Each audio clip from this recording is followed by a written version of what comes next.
My name is Savannah, and I'm 26 years old. And I thought I had successfully buried my musical identity under my mother's crushing expectations. For years, while my sister Abigail basked in the glory of perfection, I lived as the family's disappointment. Then came the announcement that would change everything.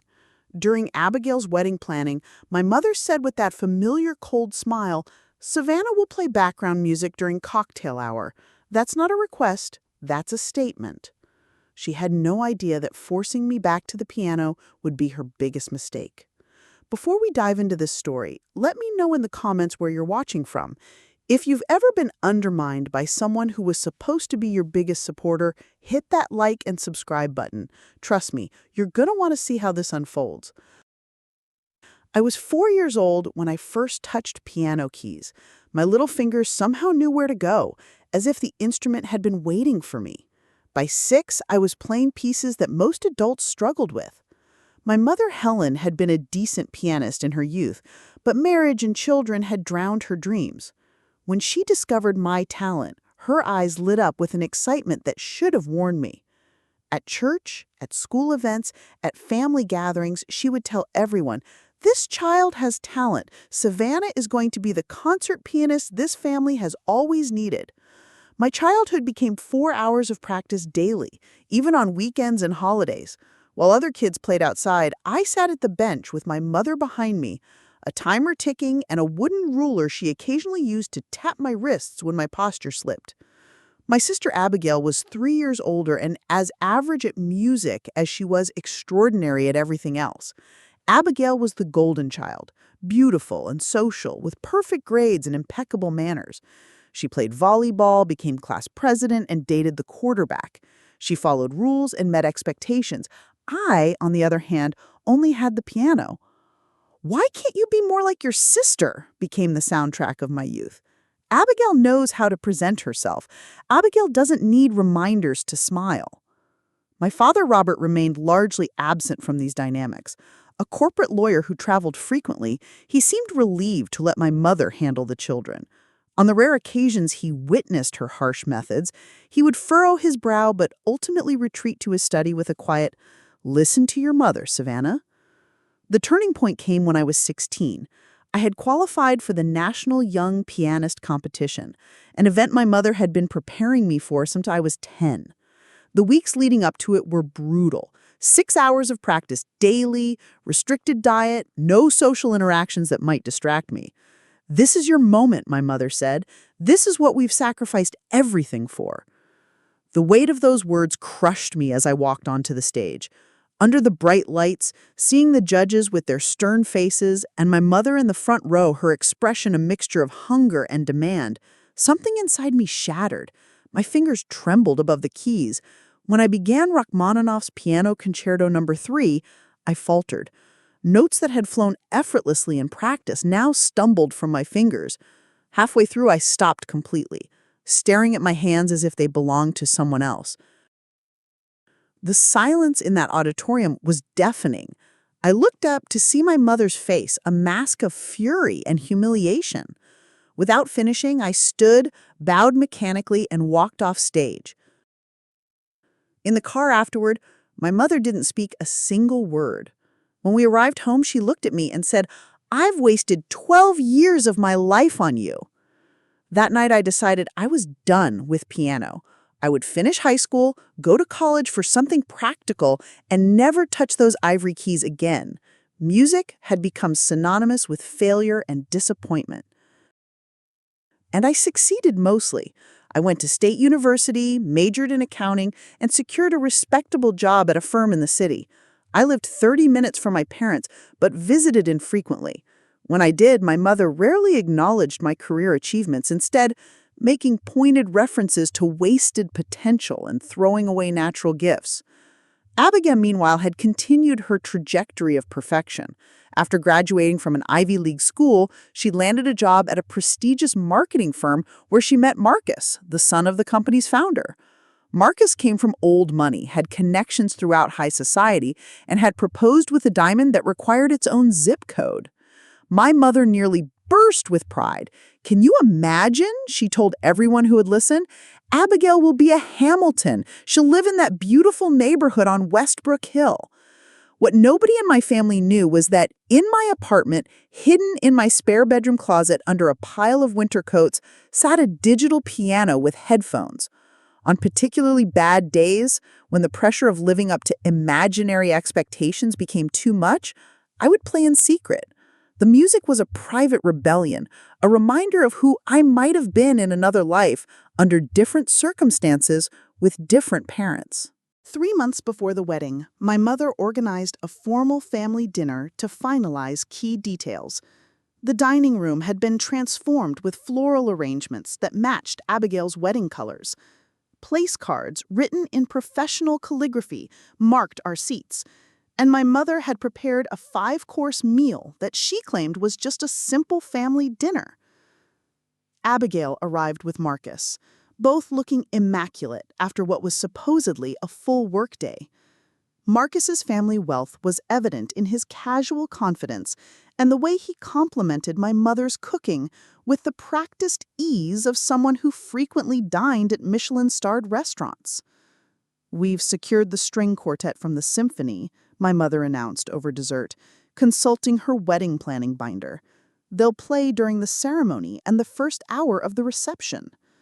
"Sounds lovely," Marcus's mother, Patricia, commented. She had joined us for this dinner, a sleek woman in her 60s with perfectly styled silver hair and jewelry that whispered rather than shouted about its value. "And for the cocktail hour," my mother continued, turning her gaze to me with a smile that didn't reach her eyes, "Savannah will provide piano music." The bite of chocolate cake in my mouth turned to ash. I swallowed hard, certain I had misheard. "Excuse me?" I managed. "You'll play the piano during cocktail hour," my mother repeated, as if stating something we had previously agreed upon. "It will add a personal touch, and it saves us the cost of additional musicians." Everyone at the table was looking at me. Marcus seemed politely interested, Patricia curious, my father suddenly very focused on his dessert, and Abigail surprisingly uncomfortable. "Helen, I haven't performed in over 10 years, I said carefully. "I don't think that's a good idea." "Nonsense," my mother waved her hand dismissively. "It's like riding a bicycle. Besides, it's just background music while people mingle and have drinks. Nothing complicated." "Background music." I repeated the words, the sting more painful than it should have been. "I didn't know you played piano," Marcus said, turning to me with genuine interest. Before I could respond, my mother jumped in. "Savannah was quite good as a child. She had potential." Had potential, past tense. The dismissal was so casual, so complete. "I actually can't," I said, finding my voice.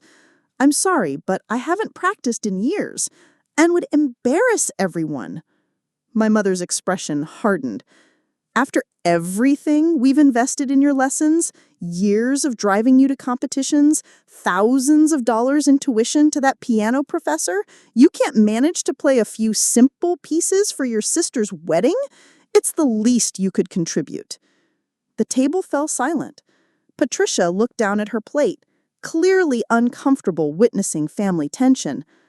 Marcus cleared his throat and reached for his water glass. "Helen, if Savannah doesn't want to play, we shouldn't force her." "It's fine," Abigail interjected, surprising me. But my mother wasn't backing down. "No, it's not fine.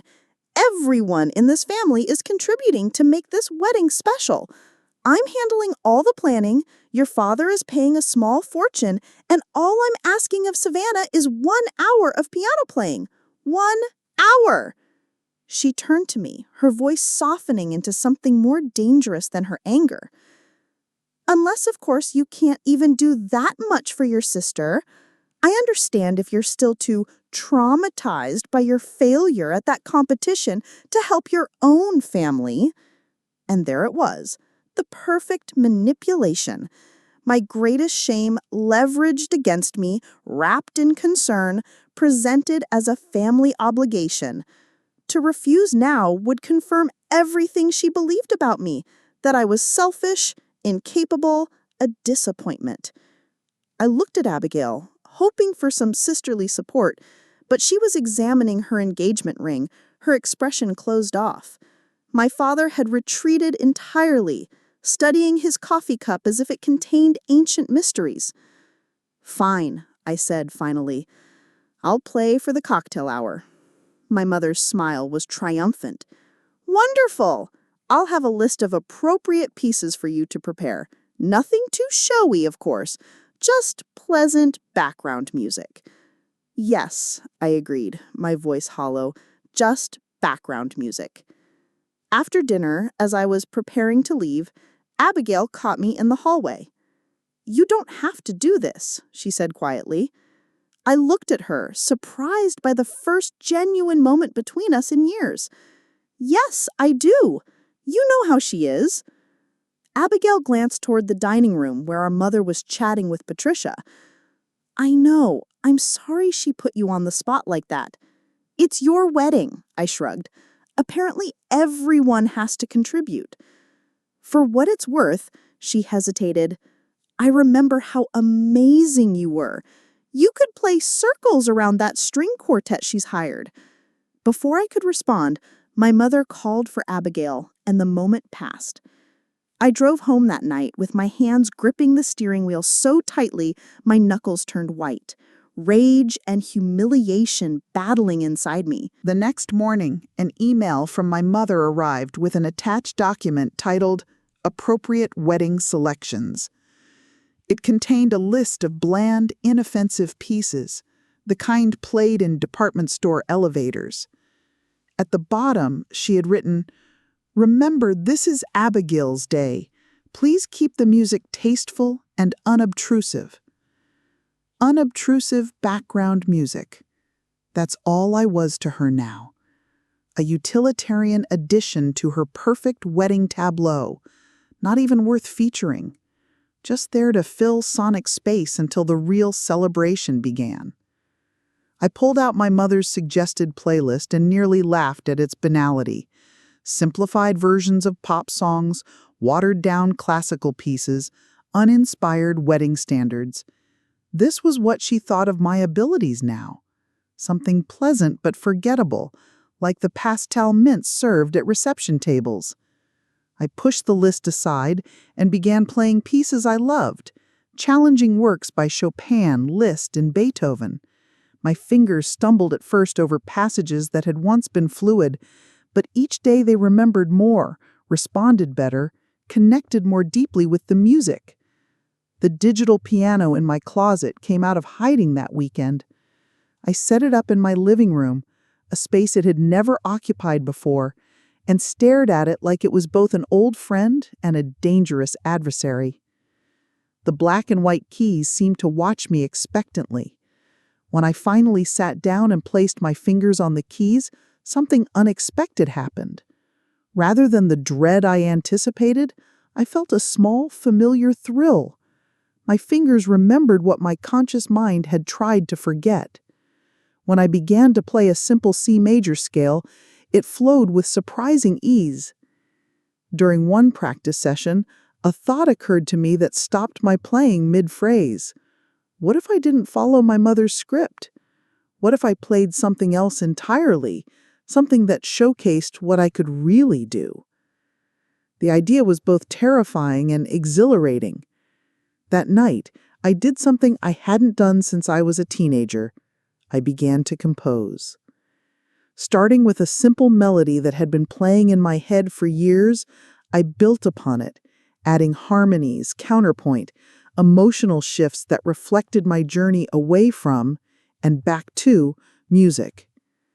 The composition took shape over the following weeks. I would come home from my accounting job and sit at the piano until midnight, working through passages, refining transitions, building toward an emotional climax that felt both cathartic and revelatory. During this time, I received several texts from my mother asking about my preparation for the wedding.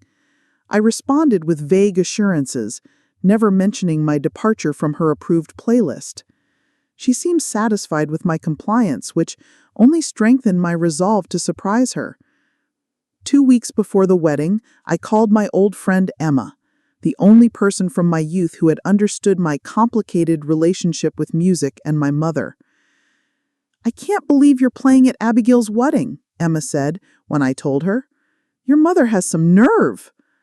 "I know," I sighed, "but I'm thinking of turning the tables a bit." I explained my plan to perform my original composition rather than the bland selections my mother had chosen. "That's either the bravest or craziest thing I've ever heard," Emma laughed. "But I think you should do it. This isn't just about getting back at your mother, Savannah. It's about reclaiming something that was taken from you." "What if I mess up?" The old fear surfaced. "What if I freeze like I did at that competition?" "You're not 16 anymore," Emma said gently. "You're not playing for judges or for your mother's approval.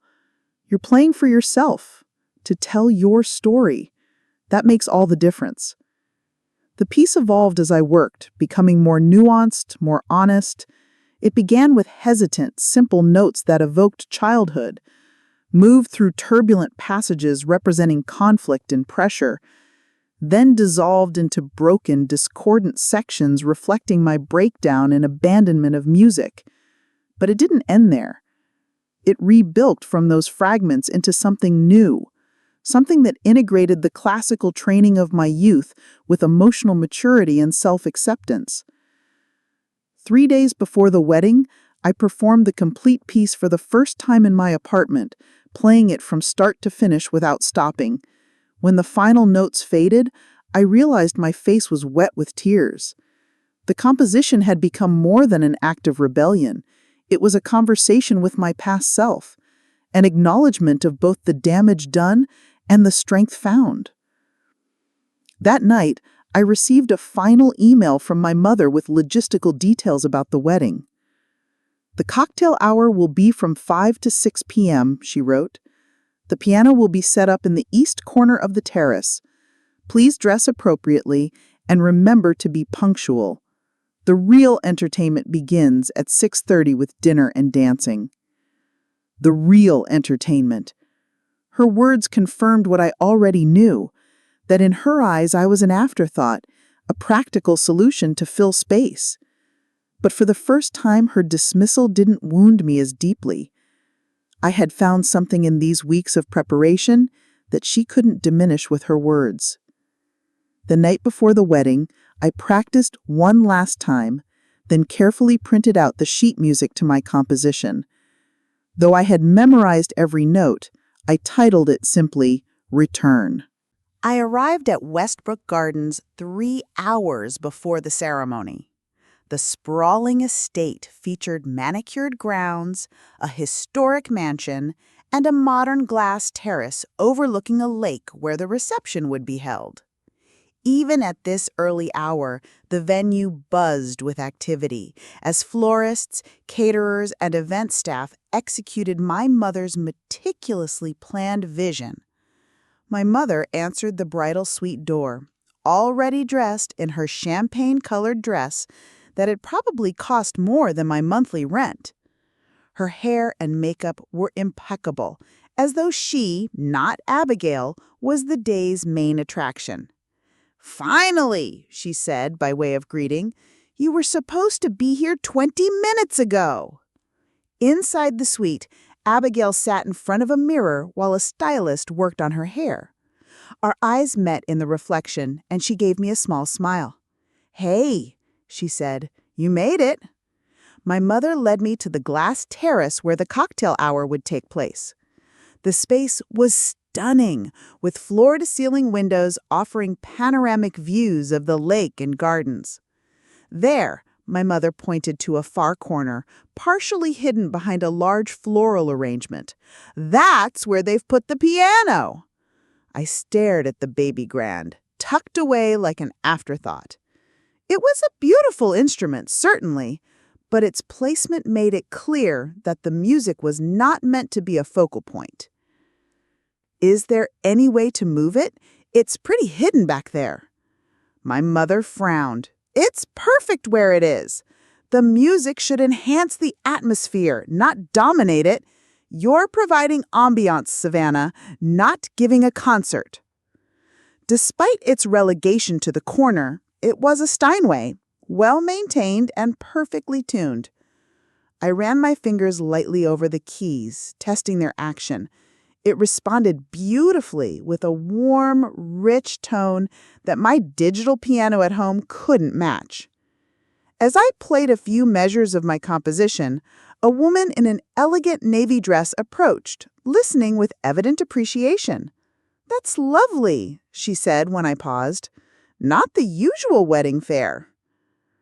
"Sister, actually," I replied when she asked if I was the bride's friend. Her eyebrows rose slightly. "How wonderful that you're sharing your talent on her special day. Are you a professional pianist?" "No," I said, the familiar twinge of what might have been passing through me. "I work in accounting." "What a shame," she commented. "You play beautifully." I realized with a start that the woman was Marcus's mother, Patricia, whom I had met briefly at the dinner weeks ago. When my mother approached, Patricia complimented my playing, saying I was so talented. My mother's smile tightened almost imperceptibly as she dismissed my abilities with light music during cocktail hour. Left alone, I explored the venue, eventually finding myself back at the bridal suite. The door was ajar, and I could hear Abigail's voice sounding uncharacteristically vulnerable. I just wish Dad had stood up to her more about the guest list. Half these people are her friends, not ours. "Sweetheart, you know your mother. She sees this wedding as a reflection on her." "It's supposed to be about Marcus and me," Abigail sighed. "Sometimes I think she's been planning this day since I was born, and I'm just the mannequin she gets to dress up." The parallel to my own experience with piano was striking. Had Abigail also been performing to a script our mother had written? I knocked gently on the doorframe. "Can I come in?" Alone with my sister, I wasn't sure what to say. We had existed in separate orbits for so long, assigned different roles in our family drama. "You look beautiful," I offered truthfully. "Thanks," she smiled. "Are you all set up for later?" "The piano's beautiful, even if it is hidden in the corner." Abigail rolled her eyes. "Mom insisted on that, said people shouldn't be distracted from networking during cocktail hour." She hesitated, then added, "I wanted to ask you to play during the ceremony too, but she had already booked the quartet." "You did?" "Of course I did," she said, adjusting her veil. "You were always the musical one in the family." "And you were always the perfect one," I said, the words escaping before I could stop them. Instead of being offended, Abigail laughed, a short, bitter sound. "Perfect? God, Savannah, I've been trying to live up to impossible standards my entire life. Do you know how exhausting that is?" The question hung between us, a sudden bridge across years of misunderstanding. "I do, maybe better than anyone." I said simply, "Yes, I do." Our eyes met, and for a moment I saw my sister clearly, perhaps for the first time, not as the golden child or my mother's ally, but another daughter trying to navigate the treacherous waters of our mother's expectations. "Savannah," Abigail called as I reached the door, "play something beautiful today, okay? Something real." I smiled, my resolve strengthening. "I will.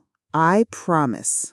The ceremony went off without a hitch, each moment unfolding according to my mother's precise vision. Abigail was radiant as she walked down the aisle on our father's arm, and even I felt a lump in my throat when she and Marcus exchanged vows. Throughout it all, the string quartet provided the expected musical backdrop, their performance flawless but conventional. As guests moved from the garden ceremony space to the glass terrace for cocktail hour, I made my way to the piano tucked in its corner. My mother intercepted me, straightening my already straight dress collar. "Remember, nothing too complicated," she instructed. "People will be talking, networking. Just provide a pleasant atmosphere." "I understand," I replied, my external calm belying the storm of emotions beneath. I took my seat at the piano, adjusted the bench, and placed my composition on the stand, though I knew it by heart. The cocktail hour was beginning. Waiters circulated with champagne and hors d'oeuvres. Guests mingled in their formal attire, largely ignoring the piano in the corner, exactly as my mother had planned. I began with a simple Chopin nocturne, something gentle and familiar that wouldn't disrupt the carefully crafted atmosphere. As expected, no one paid much attention. I was indeed just background music, audible but not worthy of notice. After 15 minutes of playing standard pieces, I transitioned seamlessly into the beginning of my composition, Return. The opening was deliberately subtle, not announcing itself as different from what came before, notes falling like quiet raindrops, tentative and delicate. As I played through the first movement of my piece, I kept my eyes on the keys, focusing on the emotional truth of each passage. The music began to shift, growing more complex. Harmony is deepening, the simple melody transforming into something richer, more urgent. I glanced up briefly and noticed a few guests had paused in their conversations, cocktails held midair as they turned toward the piano. A small circle of space had cleared around me, people unconsciously moving closer to listen. Encouraged, I leaned into the music, allowing my fingers to press more firmly, the volume increasing naturally with the piece's intensity. The second movement flowed into turbulent arpeggios and dramatic chord progressions that embodied the conflict and pressure of my teenage years. More heads turned. The ambient noise of conversation began to dim. From the corner of my eye, I saw the wedding coordinator whisper something to a waiter, who hurried off, presumably to find my mother. I didn't care. I was fully immersed now, playing the breakdown section where the music fragmented into discordant patterns before slowly rebuilding. My body swayed with the emotional current of the piece, my hands flying across the keys with a freedom I hadn't felt in years. The terrace had grown remarkably quiet. I risked another glance up and was startled to see that a crowd had gathered around the piano, cocktails forgotten, all eyes on me. Among them stood Patricia, Marcus's mother, watching with undisguised admiration. I caught sight of my mother pushing through the crowd, her expression a mixture of confusion and growing alarm. Our eyes met briefly before I returned my focus to the music, now building toward its climax. This was the heart of the composition, where pain transformed into strength, where brokenness reassembled into something new and authentic. My fingers danced across the keys, drawing sounds from the Steinway that filled the glass terrace, resonating off the windows, surrounding the guests in waves of emotion. I was vaguely aware of tears on my cheeks, but made no move to wipe them away. The music spoke what words never could about loss and rediscovery, about having your passion turned against you and then reclaiming it on your own terms. As I approached the final movement, I saw Abigail and Marcus standing at the edge of the crowd, her hand gripping his arm, her expression open with wonder. Beside them, my father watched with what looked like dawning recognition, as if seeing me clearly for the first time in years. And then there was my mother, her face drained of color, her carefully constructed control visibly slipping as she realized what was happening. Her background music had become the main event, stealing focus from her perfect orchestration of the day. The final section of my composition was a resolution, not a simple return to the beginning, but an evolution of it. The original childlike melody now informed by experience, both painful and transformative. The notes rang out clear and true, no longer asking for approval, but offering a gift to those willing to receive it. When I played the final chord, letting it fade gently into silence. The terrace remained absolutely still for one breathless moment. Then came the applause, starting with a single person and quickly spreading until the space filled with thunderous, spontaneous appreciation. I stood shakily, overwhelmed by the response. People I'd never met approached the piano, offering congratulations and asking about the beautiful piece I'd played. Through the crowd, I saw my mother standing rigidly by the bar, her smile fixed and false as she spoke to a guest who was gesturing enthusiastically toward me. Even from a distance, I could see the tight line of her shoulders, the barely contained fury beneath her social veneer. Abigail broke through the crowd and embraced me, something she hadn't done in years. "That was incredible," she whispered. "You stole the show." "I'm sorry," I said automatically. "I didn't mean to take attention from your day." She pulled back, laughing. "Are you kidding?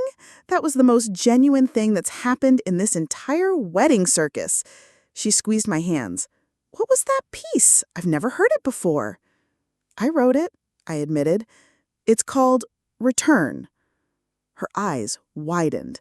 "You composed that, Savannah? That's amazing." Before I could respond, Marcus joined us, bringing his mother along. "That was extraordinary," Patricia said. "Marcus told me you were talented, but I had no idea." "Do you have a card?" she continued. "I chair the Arts Foundation Board, and we're always looking for new talent for our fundraising events." As I fumbled through an explanation of my accounting career, I saw my mother finally approaching, her social smile firmly in place, though her eyes were cold. "Wasn't that lovely?" she said, her voice tight. "Such a surprise. Savannah, the coordinator needs you to wrap up now. The string quartet is ready for dinner music." "Actually," Patricia interjected smoothly, "I was just telling Savannah how much I'd love to hear more during dinner. That quartet can play anytime, but this was special." My mother's smile froze. "Oh, but we've already arranged the schedule." "I'm sure they wouldn't mind a short break," Marcus suggested. "Savannah could play during the salad course, perhaps?" Caught between her desire to control the event and her inability to refuse her new in-laws, my mother hesitated just long enough for Abigail to step in. "I think that's a wonderful idea," my sister declared. "It's my wedding after all, and I'd love to hear my sister play again." My mother had no choice but to acquiesce. "Of course, dear, whatever you want." The remainder of the reception passed in a blur of congratulations and conversations. After my second performance, during dinner, I was no longer invisible, no longer just Abigail's sister or background entertainment. Guests approached me throughout the evening asking about my music, my training, whether I performed regularly. I collected more business cards that evening than I had in my entire accounting career, tucking them into my clutch with a mixture of disbelief and cautious excitement. Each one represented a possible future I had long ago abandoned. Near the end of the evening, as the dancing wound down and guests began to depart, I found myself alone by the dessert table when my mother finally approached. Her smile had vanished, replaced by the tight-lipped expression I knew all too well. "What exactly was that?" she asked without preamble, her voice low but sharp. "I played the piano," I replied evenly. "Isn't that what you wanted?" "You know perfectly well that's not what I meant. You deliberately upstaged your sister at her own wedding." "Did I?" I kept my tone calm. "Abigail seemed to enjoy it." "Of course she said that. She's too polite to tell you how inappropriate your little performance was." She smoothed an invisible wrinkle from her dress. "I gave you simple instructions. Pleasant background music, nothing showy or attention-seeking. Instead, you turned cocktail hour into your personal concert." The familiar pattern was unfolding, my mother rewriting reality to fit her narrative, positioning me as the selfish one, the problem, the disappointment. But something had changed within me during those moments at the piano. I could see the manipulation clearly now, and it no longer had power over me. "Mom," I said quietly, "you put me in that corner to humiliate me. You called me background music and told everyone I would play easy pieces. You wanted to remind me and everyone else of my failure." Her eyes widened slightly, unused to direct confrontation from me. "That's ridiculous. I was giving you an opportunity to contribute." "No," she shook my head. "You were putting me in my place, the same way you've been doing since I was 16. After everything I sacrificed for your musical education, this is how you repay me? By embarrassing me in front of everyone?" "I didn't play to embarrass you," I said, surprising myself with how steady my voice remained. "I played for me, because I needed to remember who I am." "And who is that exactly? The girl who choked under pressure, who threw away years of training and investment?" The words were designed to wound, but they couldn't reach me anymore. "I'm a pianist who stopped playing to please others and started playing to express myself. And I'm sorry if that doesn't fit into your perfect vision of this wedding or our family." She stared at me, momentarily speechless, unused to this version of her usually compliant younger daughter. "Is everything okay?" Abigail's voice broke the tension as she joined us, still radiant in her wedding dress despite the long day. "Everything's fine," our mother recovered quickly. "I was just telling Savannah how lovely her playing was." Abigail looked between us, clearly not believing the lie. "Well, I thought it was incredible. Everyone's been talking about it." Before our mother could respond, Marcus appeared, informing Abigail it was time for their grand exit. She squeezed my hand before leaving, whispering, "We'll talk soon." Left alone again with my mother, I expected her to continue our confrontation, but instead she seemed suddenly deflated. "Your father wants to leave soon," she said stiffly. "Will you be all right getting home?"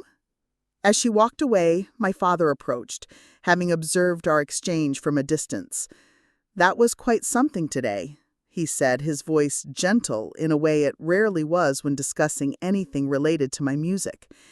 He hesitated, then added, "I should have stepped in more over the years, with your mother, with the pressure she put on you." The acknowledgement, so long overdue, brought unexpected tears to my eyes. "Why didn't you?" He looked away, watching my mother direct the cleanup crew with diminished energy. "I told myself she knew best when it came to raising daughters, that her methods were harsh but effective." He sighed. "And the truth is, it was easier to go along than to challenge her." "It was hard," I admitted, being the one who always disappointed her. "You never disappointed me," he said quietly. "I was always proud of you, Savannah. I just never said it enough." We stood in silence for a moment, the weight of years of unspoken words between us. "You're playing tonight," he finally continued. "It reminded me of why you loved music in the first place. Before all the competitions and pressure, it was alive." "It felt alive," I agreed, "for the first time in a long time." "Don't stop again," he said, surprising me with the directness of his request. "Whatever happens with your mother, with your job, don't give it up again." In the days following Abigail's wedding, I existed in a strange limbo. I returned to my accounting office, filed reports, attended meetings, but it all felt distant, as if I were watching someone else go through the motions. The only thing that felt real was the time I spent at my piano each evening, expanding on the composition I had played at the wedding. A week after the wedding, Abigail called from her honeymoon in Greece. "I'm still getting messages about your performance," she told me, the sound of ocean waves in the background. "Patricia is practically your personal PR agent now." I laughed. "She's already emailed me twice about playing at the Arts Foundation Gala in the fall." "You should do it," Abigail said.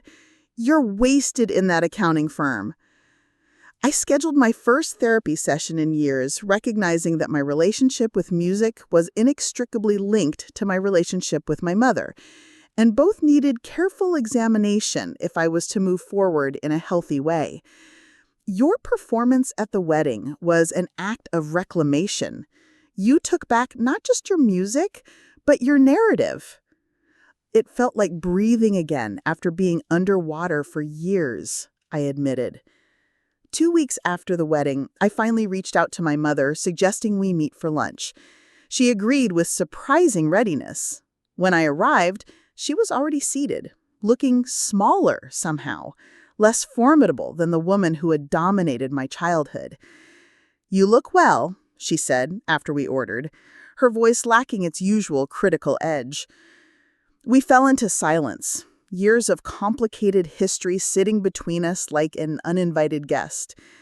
"Your father tells me you've been playing again," she finally said. I nodded. "Every day." "That piece you performed, you wrote it yourself?" "Yes," I admitted, watching her carefully. "I called it Return." Something flickered across her face, too quick to identify. It was impressive, not what I expected. "Mom," I began, choosing my words carefully, "I need to ask you something. When you insisted I play at the wedding, was it really just about saving money on musicians, or was it about reminding me of my failure?" Her hand tightened around her water glass. I expected denial, deflection, or anger. Instead, she surprised me. "I don't know. Maybe both.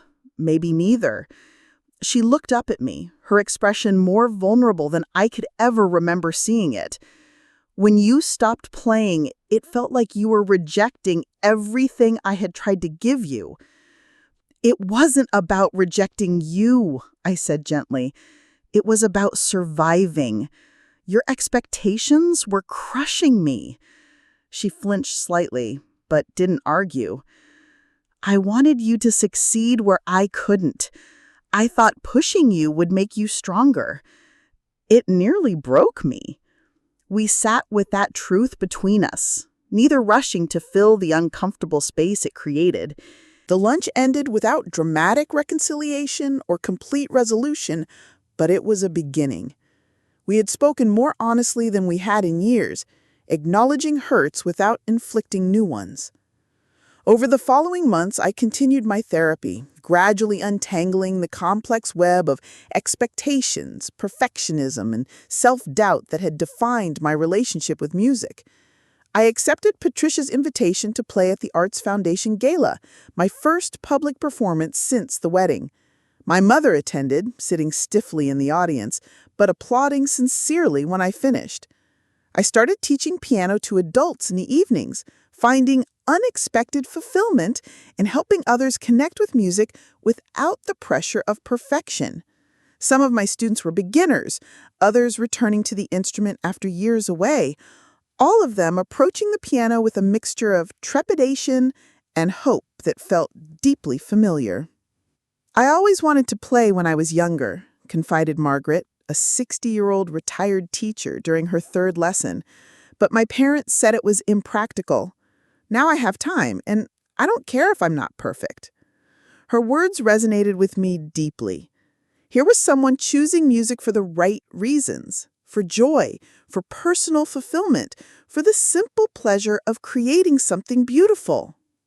6 months after the wedding, I took the leap I had been contemplating since that transformative day, resigning from my accounting position to pursue music full-time. It wasn't an easy decision, trading security for passion, but it felt right in a way few decisions in my life had. Abigail supported me wholeheartedly, even offering financial assistance that I politely declined. Our relationship had transformed, too, the old rivalry giving way to genuine appreciation of each other's strengths and struggles. "You know," she told me during a rare sisters-only dinner, "watching you play at my wedding made me realize something. I've spent my whole life doing what was expected, checking boxes, being perfect, but I've never had anything that was truly mine, something I loved the way you love music." It's never too late to find it, I encouraged her. My father became my unexpected champion, attending every performance, sitting in the front row with an expression of undisguised pride. I always knew you'd find your way back to it, he told me after a particularly successful concert at a local venue. My mother's journey was more complicated. Old habits died hard, and she still occasionally slipped into critical comments or attempted to direct my musical choices. But there were moments of genuine connection, too, like when she unearthed my childhood music books from the attic or reluctantly shared stories of her own brief career as a pianist. I was never as good as you, she admitted one evening after hearing me practice a particularly challenging piece. Not even close. The admission helped me understand her better than years of conflict had. Her perfectionism, her pushing, her living vicariously through my achievements all stemmed from her own sense of inadequacy, her own unfulfilled dreams. Understanding didn't erase the damage done, but it made forgiveness possible, a forgiveness that was as much for me as for her. I began performing regularly at coffee shops, art galleries, and private events. Each performance built my confidence and expanded my repertoire. The business cards from the wedding led to genuine opportunities: a monthly gig at an upscale restaurant, background music for corporate events, and eventually my first paying concert at a small theater downtown. The venue held only 200 people, but when I walked out onto that stage and saw every seat filled, I felt a completion I never experienced before. This wasn't about proving anything to anyone else. This was about sharing something authentic, something that came from my deepest self. I opened with Return, the piece that had started it all. As the familiar melody filled the theater, I thought about how far I had traveled, not just musically, but emotionally. The scared 16-year-old who had walked off stage in humiliation was still part of me, but she no longer defined me. During intermission, a woman approached me. She said, "I wanted to thank you," her eyes bright with tears. That first piece, it felt like you were telling my story too, about finding your way back to something you thought you'd lost forever. This was why I played now. Not for approval or accolades, but for moments like this, when music became a bridge between souls, when it said what words couldn't express. After the concert, my parents approached together. My father beamed with pride, while my mother looked uncomfortable but determined. "That was very well done," she said formally, then surprised me by adding, "I brought some of our old neighbors.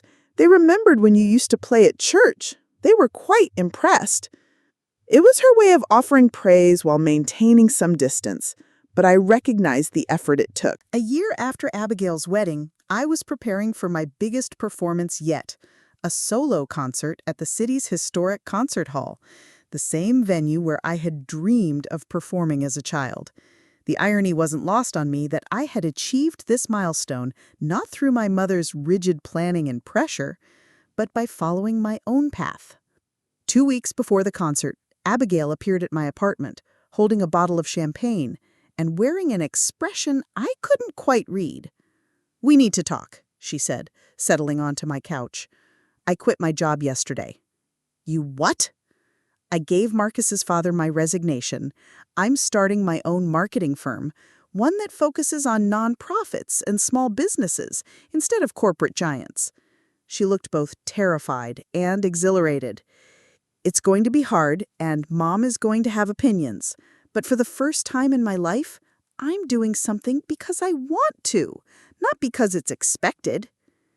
"What made you decide?" "Watching you at my wedding," she said simply. "Seeing you refuse to stay in the background, refuse to be diminished. It made me realize how small I'd been making myself to fit into other people's plans."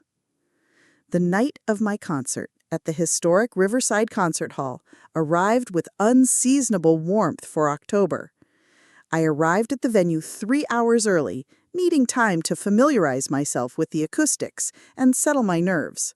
The concert hall was magnificent. Soaring ceilings, ornate moldings, and a Steinway concert grand that gleamed under the stage lights. 2 hours before showtime, I retreated to the green room to change into my concert dress. As I was applying my makeup, there was a soft knock at the door. My mother entered, carrying a small wrapped box. She looked nervous, which was unusual for someone who typically commanded any room she entered. "I hope you don't mind the interruption. I wanted to give you this before the concert." Inside was a small silver pendant, a treble clef intertwined with a rose. It was delicate and beautiful, clearly chosen with care. "It was your grandmother's," my mother explained. "She gave it to me when I started playing piano as a teenager. I never felt worthy of it. I wasn't good enough to honor what it represented. But you are." The gesture was so unexpected, so unlike her usual controlled interactions, that I felt tears threaten to ruin my carefully applied makeup. "You don't have to say anything," she interrupted gently. "I just wanted you to know that I understand now. What I tried to give you through force and pressure, you found on your own, through courage and authenticity. I'm proud of you, Savannah. Not for what you achieved, but for who you've become."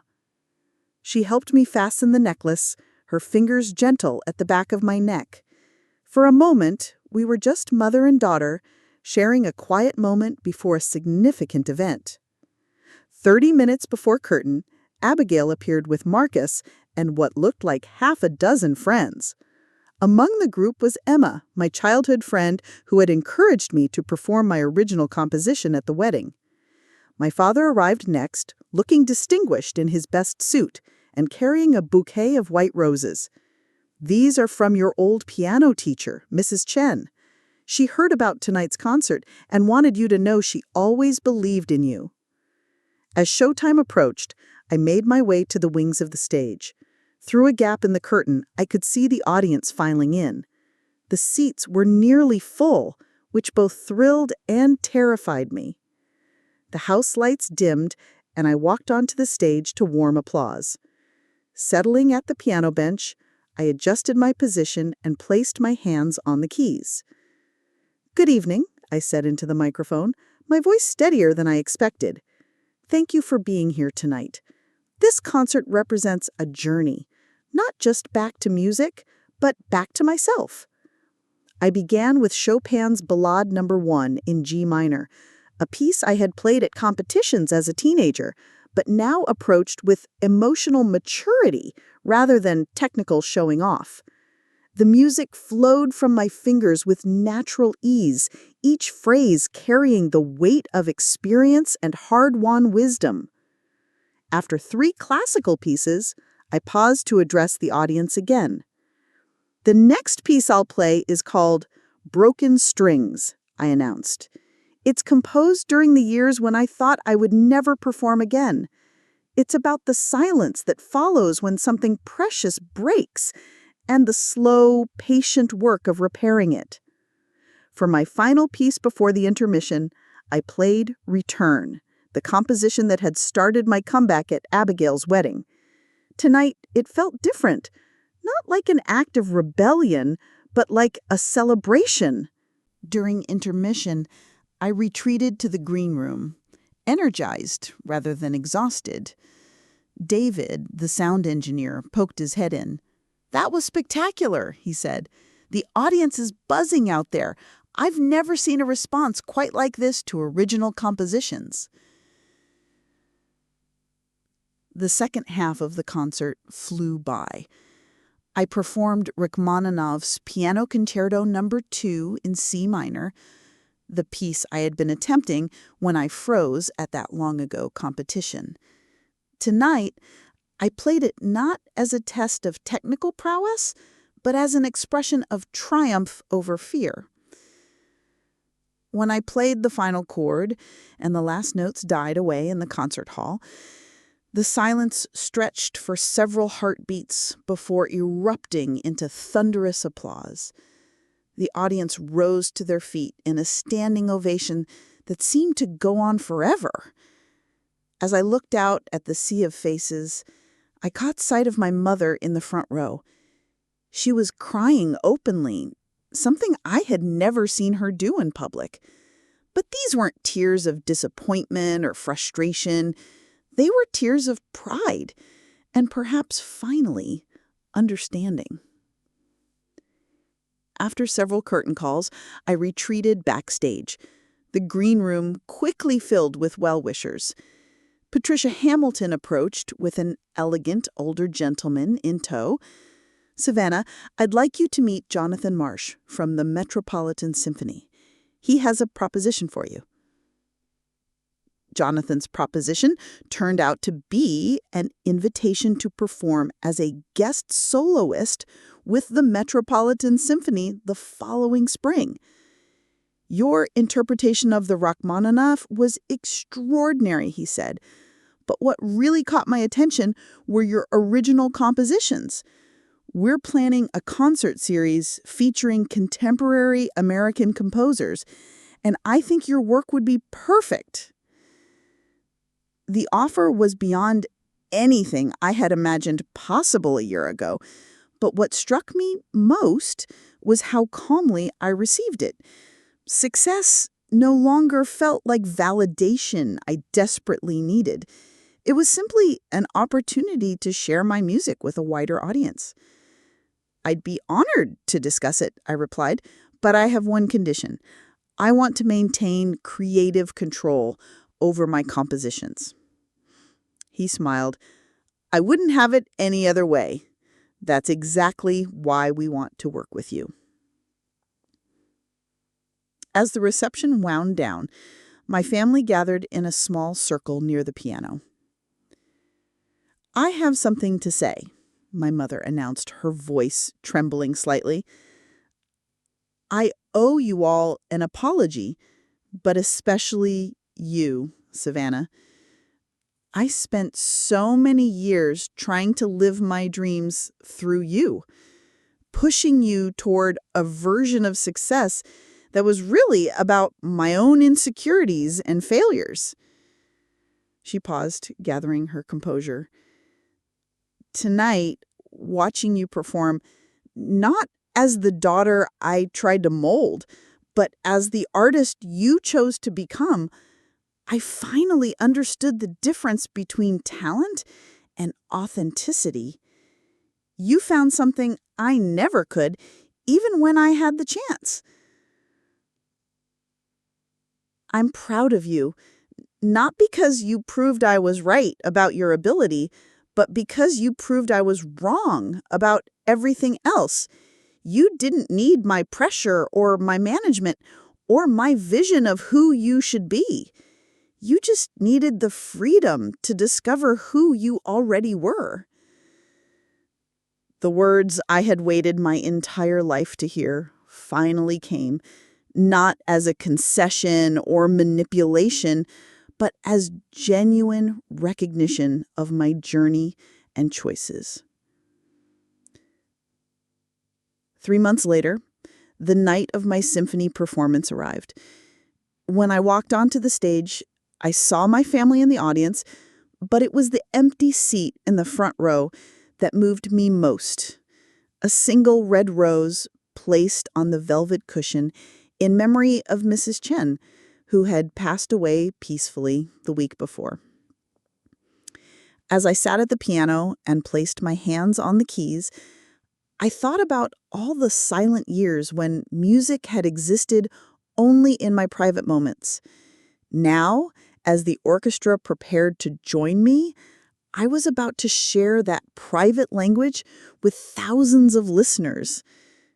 The opening notes of Return filled the concert hall, but this wasn't the angry, defiant version I'd played at the wedding. This was something new, a conversation between piano and orchestra, between my individual voice and the collective power of 50 musicians working in harmony. As the piece built to its climax, I realized this wasn't really about revenge anymore. It was about reclamation, taking back not just my music, but my right to determine my own worth, my own path, my own definition of success. Later, at the reception, a young composition student approached me. "I've been thinking about quitting music because my professors say my style isn't commercial enough," she said shyly.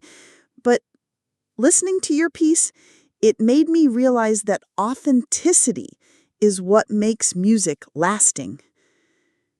Her words reminded me why this journey had been necessary, not just for me, but for everyone who had ever been told their voice wasn't worthy, their passion wasn't practical, their dreams weren't valuable enough to pursue. Have you ever had a moment when something meant to diminish you became the catalyst for reclaiming your power? Thank you for listening to my story today. And remember, it's never too late to return to what makes your soul sing.